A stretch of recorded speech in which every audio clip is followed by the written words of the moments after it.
could feel 悪い夢のようで目覚めても追いかけ bones I'm in a panic get the hurry oh there were mysteries and miseries 出たらい風間に揺られて三大言葉は揺れて hell 波の正体 M の正体踊る one two three steps on this dark stage Rage of white light 昭和一仮面の淵へ手をかけろただ骨が鳴るの The words and souls peace and blood 溢る力が不意に笑い出した答えはどこ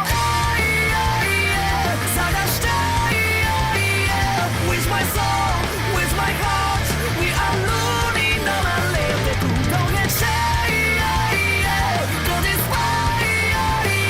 わからない構わないまだ今のフルでもただこの世界を生き抜けなくした悲しみがまた移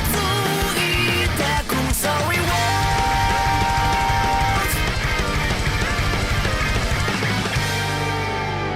はいどうもこんにちは、ヌーコーニンです。はいどうもヌーコーニンと申します。どうもこんばんは。はい、初めましての方は初めましてですけど、そうじゃない方は改めて、よろしくお願いしますということでね、ちょっとね、企画じゃないですけどやっていこうと思いまして、オーバーロードのアニメのね4期が、決定しましたよね。ちょっとそれに付随してちょっと復習みたいなことをやっていきたくてですね、アニメのね、1期から3期までを振り返って、私、ヌコニンが思っている疑問とか、アニメの中で疑問に感じたことですね、なんかを、自分なりに自分に対して解説していくような感じ。で、同じようにね、共感してもらえたり、ね、疑問に持ってたことを解決してもらえたら嬉しいかなと思って、考察動画っていうんですかね、をちょっとやっていこうと思います。で、まず今回初回なんですけども、アニメの1期のオープニングテーマありますよね。オープニングテーマ、今ね、冒頭で流れたと思うんですけど、そのオープニングテーマの中の、人物なり背景に対して、ね、どんな感じどんな感じなのかっていうのをやっていこうと思います。ほとんどキャラクターの説明なんかをね、していけたらいいかなと思うんですけど、キャラクターなんかはね、皆さんもう分かってると思うんですけど、パラメーターとかね、で、実はアニメの1期のこの背景はどんな感じなんだっていうのをちょっと細かく見ていこうと思いましてね、私自身ね、アニメは全部見たんですけど、小説ね、原作は読んでないんですけど、アニメですね、アニメを見て、その上での考察をしていきたいと思いまして、この動画撮ってます。ということでね、やっていきたいんですけど、ちょっと一つ、注意じゃないですけど、ちょっと覚えておいていただきたいというか、許していただきたいことがありまして、それはね、さっきも言ったけど、小説とかウェブ版は私読んでないんですよ。ね。なんで、あくまでアニメに対しての考察であって、これウェブ版だったらこうなのにとかいうことももちろん出てくると思うんですよ。ただ、ね、アニメの対しての考察なんで、そこのズレとかね、はご容赦願いたいと思います。そもそもウェブ版とかって結構ズレがあるみたいなんで、ね、そのキャラクター違うとかいうことももちろんあると思うんですよ。ただ、あくまでアニメに対して私が思う考察なんで、ね、当然間違ってることもあるでしょうし、そこはそこで注意とか、こここうだよとか教えてくれるのはすごいありがたいんでいいんですけど、なんていうんですか、明らかにちげえよバーカみたいな感じはちょっとご容赦願いたいかなと思いますね。温かい目であくまで見守っていただけたらいいかなと思います。その代わり私もちょっと間違えないように頑張っていろいろ調査して、自分なりに納得できるだけの材料を集めた上で、やっていきたいことは間違いないんで、ね、そこの結果で間違ってしまったらちょっと申し訳ないですけども、ね、なるべくね、なんていうんですかね、腑に落ちる形でやっていきたいかなと思いますんで、ぜひよろしくお願いいたします。ということでね、じゃあやっていきましょうか。はい、じゃあやっていきましょう。でね、じゃあまず何があるかってさっきも言いましたけど、この冒頭に流れたはね、第1期のオープニングテーマの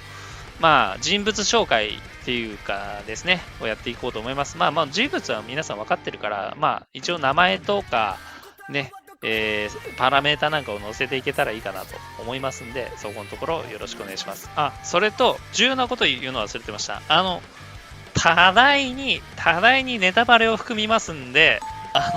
もしまだ見てない人とか、これから見る予定だけど知りたくないっていう方は、この動画ないし、今後もまだ出す予定ですけど、見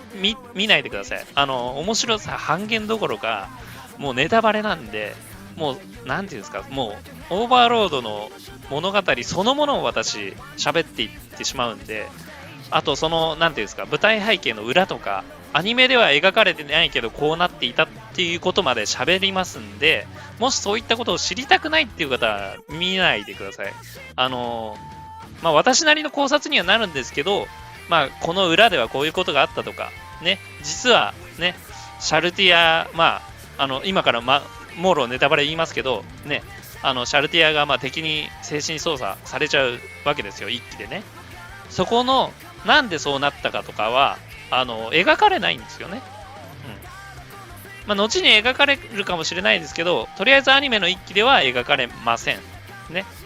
なんでそうなってしまったかっていうのは分からないまま、シャルティアとモモンガが戦うんですよね。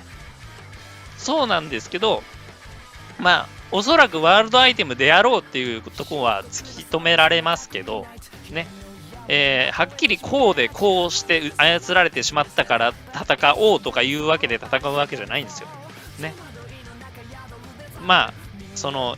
後々語るかもしれないですけど、そういう背景も、なんでそうなってしまった背景とかをちょっとやっていきたいんで、思いっきりネタバレになるわけですよね。なんで、もし知りたくない方、もしくは、これから見る方は、ちょっと控えていただきたいかなと、思いっきりネタバレ含まれますんで、ご注意いただきたいと思います。はい。それでもいいっていう方とか、アニメとりあえず見たけど、そういう、なんていうんですか、舞台裏とか、詳しく見てないとか、一回だけ通してみただけでよく知らないとか、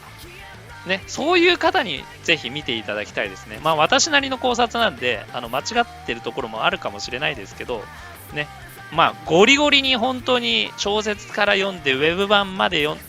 見て、こことここの違いはこうだとか、時間軸のズレはこうだとか、そこまでは私分かりません。はっきり言って。そこまでは調べてませんので、そこまで知りたい方もこの動画見ても多分ためにならないと思います。私なりにアニメを見て、ここでこうだったとか、そういう考察をしていきたいので、ものすごく複雑に深入りして見ていきたいっていう人にははっきり言って物足りない内容になってしまうと思うんですよ。なんでそういった方にもちょっと不十分かなっていう部分はありますんで、そこだけちょっとご承知くださいね。それだけ、分かっていただいた上で見ていただきたいという動画になってます。この後も何本か撮る予定なんですけども、とりあえず今回はオープニングのね話をしていきたいと思いますんで、どうぞよろしくお願いいたします。なんていうんですか、温かい目で見守っていただけたらと思います。はい、じゃあ始めていきましょう。じゃあ、オープニングでもあったように、まず最初に出てくるキャラクターはこの方ですね。皆さんもう分かっていると思うんですけど、はい、言わずもがなですね。もう、皆さんご存知、モモンガさんですね。もう、すげえもう、とてつもなく有名なキャラクターです。何せ、オーバーロードの主人公なんでね、有名なのは当たり前なんですけど、皆さんもう知ってると思うんですけど、ね、モモンガさんですね。後にアインズウルゴーン、後にというか、もう一期からアインズウルゴーンっていうね、ギルドの名前で活動していくんですけど、モモンガっていうプレイヤーでやってましたね。ユグドラシル時代はですね。で、ナザリク地下大墳墓の、統治者ということで、至高の41人の一人であるということはもう皆さん、ご承知かなと思うんですけど、ね、異業種であり、で、この物語の主人公であり、ね、オーバーロードのこの主人公で、で、現実世界、ね、この仮想世界に来る前は鈴木悟っていうね、まあなブラック企業のサラリーマンをやってたという人物ですね。人間である人物で出てくるのはこのね鈴木悟ねモモンガだけなんで、まあそのゲームの世界に飛ばされた時点でもうなんていうんですかね、人間の感情とは別のね、もう本当にモモンガのなんていうんですかね、まあアンデッドの感情というんですかね、になっていったということですね。はい。で、パラメータの方は、まあ、HP はそんなにないんですけど、MP が膨大なんですよね。まあ、アニメの1期で描かれますよね。MP の量が半端じゃねえと、シャルティアにね、見られて、めちゃくちゃとんでもない MP を持ってるっていうのことは、わかるんですけども、まあ、HP に対してもうとんでもない MP を持ってるわけですね。で、物理攻撃力はそんなにやっぱ高くないですよね。ただ、防御の方はそこそこあると。で、素早さもそんなに高くない。で、魔法攻撃、魔法防御はやっぱ高いですよね。で、総合的な耐性も持ってるというステータスになってますね、モモンガさんですね。まあ、みんな大好きモモンガさんということで、まあ、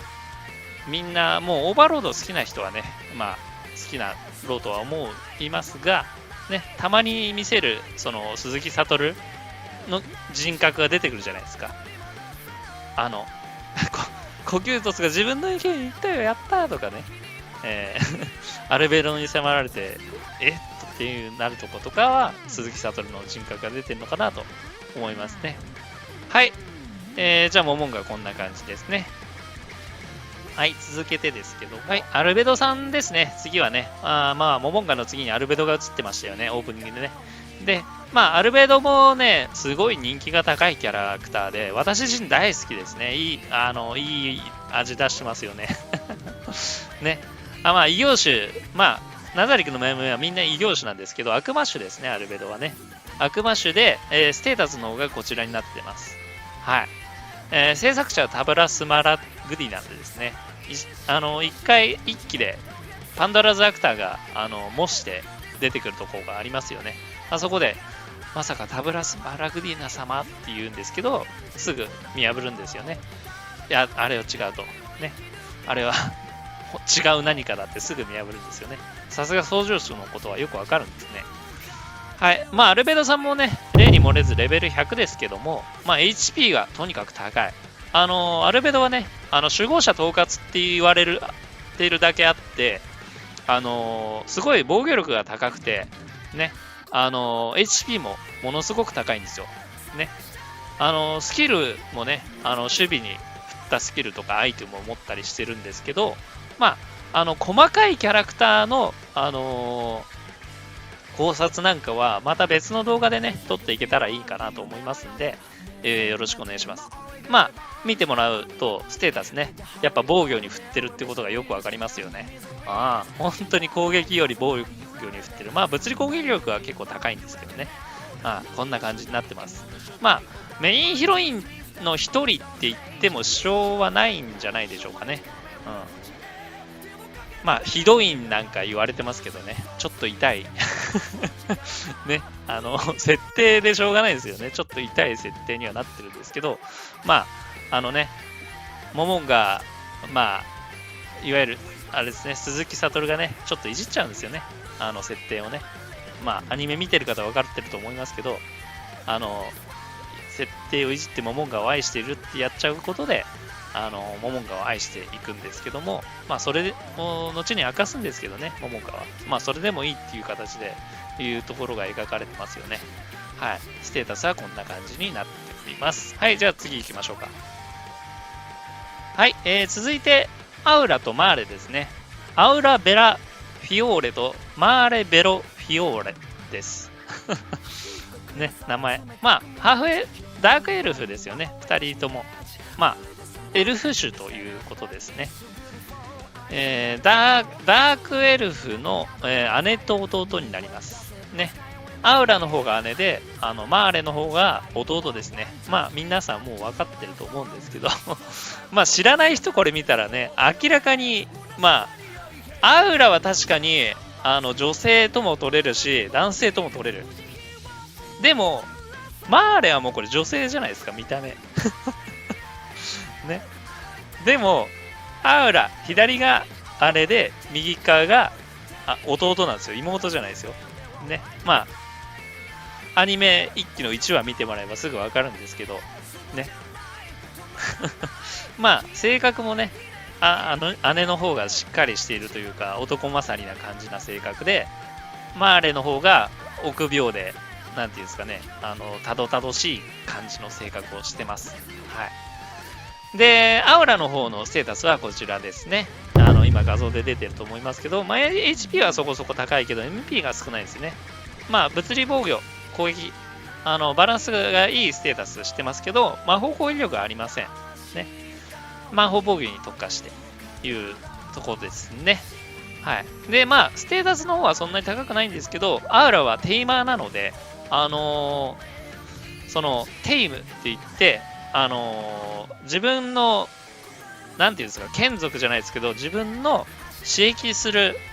魔獣とかを操れるんですよね。そのテイムしてる魔獣とかを使えば結構な戦闘力になるっていうキャラクターですね。はい。なんで、それ込みの戦闘力は高くなるというところですね。はい。で、右側のマーレですけども、マーレ・ベロフィオーレですね。こちら、弟です。男の子って言われたことがあるらしいですね。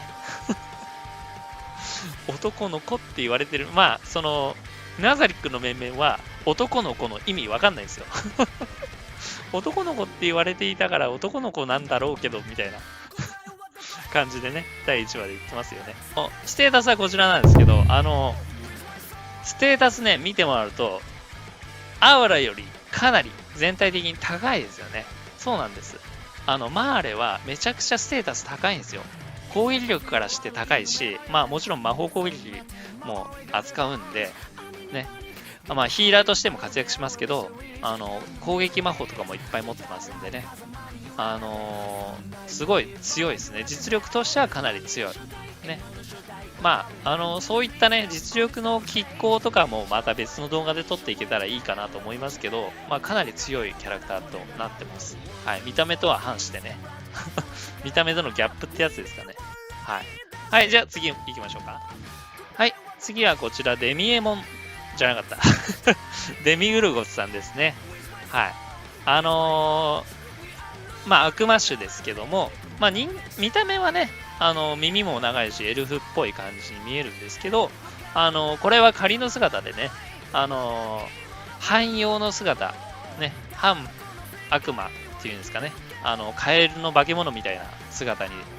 変身できますよね。あれが本来の姿ですね。で、まあ、ステータスの方はですね、こちらなんですけども、耐性はかなり高いですけど、ステータスの方はそこまで高くないですよね。ただ、デミウロゴスは、ものすごく頭が切れるんですよ。まあ、見てる方はもう分かってると思うんですけど、もうめちゃくちゃ頭いいんですよ。本当に、なんならモモンガより頭いいんですよ。まあ、モモンガは言うて人間なんでね、人間の一般的な知能を有してるのが、モモンガなんですけど、まあ、モモンガが、まあ、アニメの第1期で言うわけですよね。世界征服なんていいかもしれないな、なんて。軽く言ったことから、それを聞いたデミウロゴスが真に受けてて、おお、なんという、みたいなね。で、その世界征服を実現するために、めちゃくちゃ動き回るわけですよ。で、その世界征服っていう言葉がちらつくがために、モモンガが発する言葉を深読みして、世界征服のためのその行動であるんですね。モモンガ様、アインズールゴム様って言って受け取るんですよ。すべて。なんで、その最初のね、もう本当に飛ばされた第1期で、モモンガが世界征服なんていいよね、なんて言ったもんで、あ、それはいいですね、つって、まあそこの場面では言わないですけども、ずっとそれを胸に秘めてですね、秘めてっていうか、ずっと真に受けて行動するわけですね。なんで、モモンガがね、意図しないことをしたりとかするわけですよ。で、モモンガ様、まあ、アインズールゴーンだからアインズ様っていうわけですけど、アインズ様はこうでございますよねってよく、モモンガがよく分かってないことを言うわけですよ。は何それみたいになるんですよね。だから、そう困った時は絶対言うんですよね、モモンガが。デミウルゴス、説明することを許すっつって。よくそれで、みんなに説明させるわけですよ。ね。まあ、デミエモンなんて言われてますけどね。はい。まあ、アルベドもさっき、言わなかったですけど、アルベドもめちゃくちゃ頭いいんですよ。ね。なんで、アルベドにもそういったとこもありますけども、ね。よくデミウルゴスとアルベドに自分がよく分かってないことを説明させるっていうのはよくやってる手法ですね。なんで、頭がめちゃくちゃ切れるんで、その頭の良さ込み込みで、戦い方とか戦略とか練って戦うわけですから、そういったところが、まあ、強みになってるんですね。なんで、まあ、その、ね、このオーバーロードの世界では、単純なステータスだけでは、もしくは単純な相性もあるんですけど、単純な相性とかステータスだけでは、戦う前の勝敗は分からないっていうところが面白いんですよね。最後のシャルティアの、一期の最後で戦うシャルティアとモモンガのね、相性もあるんですけど、めちゃくちゃ相性悪いんですよ、モモンガ。それでも勝つんですよね。まあ、ネタバレ含んでるって言ってるから言っちゃいますけど、勝つんですよ。ね、結果。それは相性だけじゃない、まあ、課金アイテムとかありましたけど、戦略とか、ね、練りに練った戦略とか、モモンガが最初にバフとかかけるわけですけども、そういったその相性を跳ねのける、戦い方っていうのがあるんですよね。なんで、すごい奥深い、まあ、魔法の数とか武器とかまあありますけど、そういった、関係で単純なステータスとか、だけでは計り知れない部分があるっていうのがオーバーロードのいいところなんですね。はい。あ、すいません。デミウルゴスのところで長くなっちゃいましたけどね。まあ次行きましょうか。はい。次のキャラクターはこちらですね。はい。次のキャラクターはこちら。はい。コキュートスさんですね。コキュートスさん。ね。まあこれも悪魔種ですけども、まあなんていうんですかね。虫みたいな形してますよね。まあコキュートスって結構ゲームに出てきますよね。なんか氷の魔獣みたいな。氷の化け物みたいな。ね。まあ氷を司る化け物みたいな感じで、見た目とかね、よく出てきますけども、まあ、昆虫みたいな、なんていうんですか、見た目してまして、まあ、種族レベルの中にもね、インセクトファイターって言って、昆虫の戦士みたいな、で種族があるんですけど、それも含まれてます。ね。まあ、バーミンロードとかもね、入ってますけど、それを込み込みでレベル100になってますんでね。で、コキュートスさんのステータスはこちら、画面に出てる通りですけども、まあ HP がものすごく高いですね。まあ MP はそれほどないんですけど、まあ HP が高くて、物理攻撃がめちゃくちゃ高い。まあ物理攻撃特化の、キャラクターになってます。まあその通りで、まあ武人コキュートスって言われるぐらいで、ね。まあ創業主がね、武人竹見勝次っていうね、ゴリゴリの武人キャラなんですよ。ね。それに付随してコキュートスもね、武人のキャラクターとして設定されてるわけですね。まあ本当に武人って言ったらいいのかな、そういった性格でね、本当に忠実なんですよ。ただ、モモンガはね、NPC、要はナザリックに、仕えている NPC たちですね。まあ、アルベドなり、さっき言ったデミル・ロゴスなり、マーレなり、アウラなりに、自分の考えを持ってほしいって思ってるんですよね。なんで、コキュートスは良くも悪くも真面目すぎて、その NPC の域を出ないというかね、まあ2期でわかるんですけど、自分の殻を破ってほしいというかね、もう自分が考えたことで行動してほしいとか、意見を言ってほしいっていう気持ちがあるんですよね、モモンガは。そういったところでね、コキュートスがちょっと真面目すぎるっていう部分が出てくるんですけど、まあそこもね、まあ意見も言う場面もあるんですけど、そこでね、モモンガが、まあ鈴木悟ですけどが嬉しく思うわけですよね。そういったところも見どころですよね。まあ単純な戦闘力は、まあ高いです。2期ですごいメインで活躍するキャラクターですけど、1期ではそこまで、出てこないですね。まあ、2期ですごい活躍するキャラクターなんで、また2期のね、動画も撮れたら撮ろうと思ってるんですけど、そこでね、大いに説明できると思いますんで、はい、今回はこの辺にしておきたいと思います。はい。じゃあ次行きましょうか。はい。次はこちらですね。セバスチャンということで、まあ、本当にセバスチャンって言えばもう、セバスチャンって言えば大体執事の名前ですよね。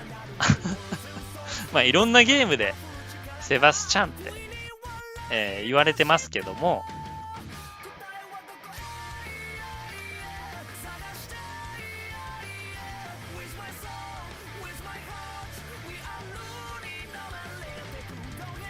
はい、次はこちらですね。セバスチャンと言います。まあ皆さんもご存知セバスチャンでございますけども、まあ、セバスチャンといえばね、本当にもう執事、ね、他のアニメとかで執事の名前だったりするわけですけど、本当にまあ執事的な、立ち位置なんですけども、まあ、実力がかなり強くてですね、階層守護者じゃないんですけど、階層守護者と同等の実力を持つ、竜神でございますね。竜の人と書いて竜神。読み方合ってますよね、竜神で。ね。まあ、ドラゴン形態になれるらしいんですけど、まあ、今のところアニメでは、片鱗ぐらいしか見えてませんね。だから本気を出すとドラゴンみたいな姿になるわけですけども、それがね、楽しみだよね。アニメでもそういうところが描かれたら嬉しいんですけども、で、制作者はタッチミなんで、まあ、タッチミっていうのが、モモンガがまだナザリックに入る前に助けた人なんですけども、困っている人を見たら助けるのが当たり前っていうのが口癖でね、それがね乗り移ったような、まあ、人格をしてまして、困ってる人を見ると助けてしまうという、まあ、異業種にはちょっと珍しいタイプですよね。まあね、アルベドとか、まあ、ナーベラとかは虫けらとか言うんですけど、ついね、人間に肩入れしてしまう部分もあったりして、ね。まあそこがまたセバスのいいところでもあるんですけどね。またそういうところが面白くなる。まあ2期なんですけど、面白くなるところですよね。はい。まあステータスの方は、本当に HP が高くて攻撃力が高くて防御力が高いっていった、キャラクターになってます。で、魔法攻撃ができませんので、魔法攻撃はゼロになってますね。まあ本当にね、このセバスが活躍するのが2期なんで、まあ、2期を見てもらえば分かってもらえると思いますけど、まあ、2期をこれから見る方はぜひ楽しみに。まあ、2期をもう見た人はね、分かってると思うんで、まあ、そこでね、またね、このセバスについては語っていけたらいいかなと思います。はい。じゃあ次のキャラクター見ていきましょう。はい、次、こちらですね。シャルティア・ブラッドフォールンさんですね。種族はアンデッドです。もう、この見た目からは、まあ、アンデッドか分かんないかもしれないんですけど、後々、まあ、もう、ドストライクアンデッドだっていうのが分かる部分があるんですよね。まあ、先決の戦乙女っていう意味を持ってまして、まあ、大体、ナザリックの NPC たちって、第二形態みたいなのがあるんですよね。普段のその格好と、この別バージョンの格好みたいなのがあるんですけど、シャルティアはね、一期で、まあ、3パターンの姿を見れるんですよね。このノーマルの今見てる画像と、後々出てくる化け物みたいな姿の格好と、また後々説明しますけど、鎧を着たフルアーマーの格好のシャルティアがいるんですよ。ね。まあ、人気の高いキャラクターでして、まあ、本当に戦闘力も、ここに画像出しておきますけども、高いですよね。まあ、突出した何かがガーンともうあるキャラクターじゃないんですけども、マーレみたいな感じでもう総合的な、ね、総合的なステータスが全て高い。ね。魔法もできれば、ね、スキルも持ってれば、強力な攻撃力、防御力を有しているというキャラクターになっています。近接戦闘においては本当に無類の強さを発揮しまして、まあ、先ほども言いましたけど、モモンガと戦うんですけど、モモンガが相当な不利な戦いを強いられるわけですね。まあ、そういったところも、考察できたらいいかなと思ってますけども、ね、だからキャラクター一人一人にを語れば、それだけで一つの動画が作れちゃうぐらい魅力があるキャラクターたちなんですよ。なんで、いつかそのキャラクター一人一人に対してやっていけたら、まあそれはそれでいいかなと思いますんで、ここではそこまでね、細かくは言いませんけども、まあ、シャルティア・プラットフォール、ね、1期ではものすごい活躍っていうか、見せ場があるキャラクターなんで、そういったところも、動画にできたら嬉しいかなと思います。はい。じゃあ次行きましょう。まあ次もね、シャルティアなんですけど、見てほしいですけど、はい、こちらですね。こちらもシャルティア・ブラッドホールなんですけど、まあ、今なんでこれを説明してるかっていうと、アニメの1期の、まあ、冒頭にも言ってますよね。オープニングの順番通りに説明してますんで、一応ちらっとこの姿が見えるんですよ、オープニングで。よく見てください。オープニング、また巻き戻って見てもらうと、一瞬だけこのちらっと映るんですね。こちらの姿。で、一気にもこの姿出てきます。ね。で、この姿がシャルティアの本来の真の姿なんですよ。本来の姿なんですね。なんで、仮の姿なんですね。いつもの、さっきの外見は。ね。こちらが真の姿になってます。ね。